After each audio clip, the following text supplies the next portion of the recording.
Let's talk about how close we are to potential World War III and nuclear warfare. Way too close. You're gambling with World War III. You're gambling with World War III. Some people even say that we're already kind of in a World War III. Just understand, don't kid yourself, no matter what you all say. That's called World War III. World War III, rumor or reality? Let's find out what this means for you and me. Have you heard about the recent conflict that's going on in the Middle East between Israel and Iran? Yes, I have, yes. What about... Yeah. Mm-hmm. It's pretty tragic what's going on. I think Israel's got to do what they got to do. They can't let atomic weapons come into Iraq. What do you think about those rumors? Like those rumors that World War III could erupt from those conflict that's going on? Well, for me, I think it's true because I've been hearing about this World War III coming soon. Iran is allied with Russia and China, and Israel is allied with America, and the European Union is kind of tied into that as well. So now you have all the major powers all kind of clashing together, and now there's talk of nukes, and this is all bad news. I don't know. I feel like this is like the third rumor of World War III we've seen so far in the past 4 years or 5 years. So I don't think, but I think it's gonna cause a few things, either in the stock or in oil. I have some buddies in America, so hopefully there's no world war, because it would suck if they got drafted to that. Mm-hmm. If that were to happen, how do you think that were to affect your personal life? I don't know. It's war, and I feel like if it can affect others, it can affect you too. You don't know where the war is gonna happen. You don't know. It can reach your family members. It can reach your loved ones anywhere. It can also reach you. So it can affect you in any ways. Mine not. I'm 79 years old, right? My life is pretty much set. The economy to me is good, obviously, because I can afford to fly across the country and rent a motorcycle and do all of that. So what about others that may be struggling? How do you think that will affect them? Oh, I think it'll affect them much worse than it ever will here, unfortunately. I work in healthcare, so I could see myself working a lot more, maybe, or being having to help people a lot outside of work as well. Day-to-day life will definitely affect low resources, people not wanting to go out. A world war is not good. That means no one is safe. Mm-hmm. We don't know how it's going to trickle down, so definitely it affects my safety, my friends, my family, my neighbors, my community. It's going to affect gas, it seems like. Exactly. Gas prices, a lot of businesses, a lot of non-profits, everyone around me is going to be affected for sure. I mean, it might affect my stock portfolio. Okay. Beyond that, no.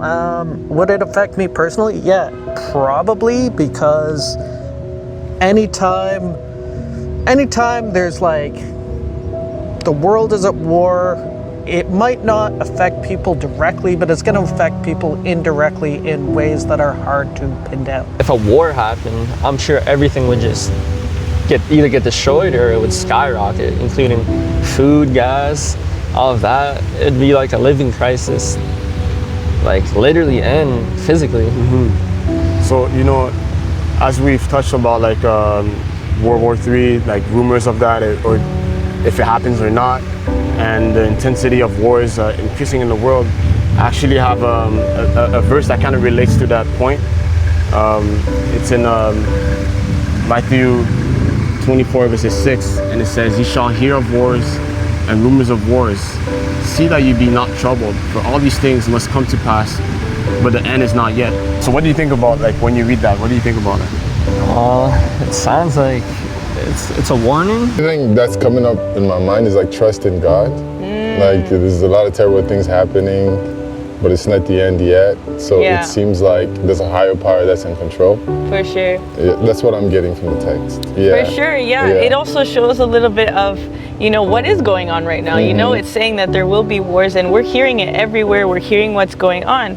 So, you know, like you said, this really affects people. It's a little bit of a reflection also of what's going on the inside with people. It's a reflection of, like you said, there's something bigger behind everything. There's a war that's going on right now that's much more, has a bigger magnitude than the war that is rumored to happen. Do you know which war that is? A bigger war? Yeah.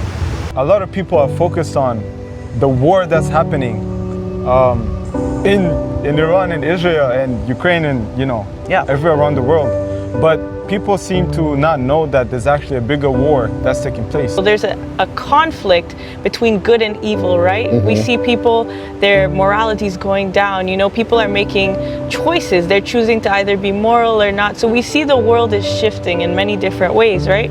So this kind of reflects a background spiritual warfare between Christ and Satan, you know, between good and evil. It's a spiritual war, like spiritual warfare, like, you know, good and evil. Yeah. You know, fighting for your mind is fighting for you to choose either Jesus or Satan. In Ephesians 6:12 says, "For we wrestle not against flesh and blood, but against principalities, against powers, against the rulers of the darkness of the world, against spiritual wickedness in high places." But obviously, we don't need to fear, like you said, trusting in God. You know, we have God. Yes, there's wars happening and different things like that. But the real war is against like powers that are happening in the back. The higher ups. In the background. In the world you shall have tribulations, but be of good cheer. I have overcome the world. So despite these things going on, you know, Jesus gives us peace, and as long as we follow him, we'll have that peace even though we go through these trials. So that's the only point I wanted to bring out. If you have any last comments, I feel like your mind is running, man. No, my mind is always running. My mind is always running. My mind is always running. Well, honestly, if I should want to comment, I would say I actually grew up a Christian. I grew up in the Christian world. My dad was a pastor. Okay, yeah. Yeah, so like Bible verse, even the verse you just read right now, like I'm pretty much familiar with it. Read Revelations a lot, and I know like all these little things equates to the end of times. We're quite aware. Like it's just like we all know the Bible tells us we don't know when it's gonna end. So like we know it's beginning, we just don't know when it's gonna end. It's just like a time of, it's just like we're waiting, right? This is the time to like convert people and stuff like that. These are things we grew up learning, things we know, like, you know, we know these things. Sometimes it's also nice to be reminded. In light of the recent events happening in Israel and Iran, we see that there are devastating effects in many countries. This is simply revealing a background spiritual war. But we don't need to be discouraged. We know that God will help us through.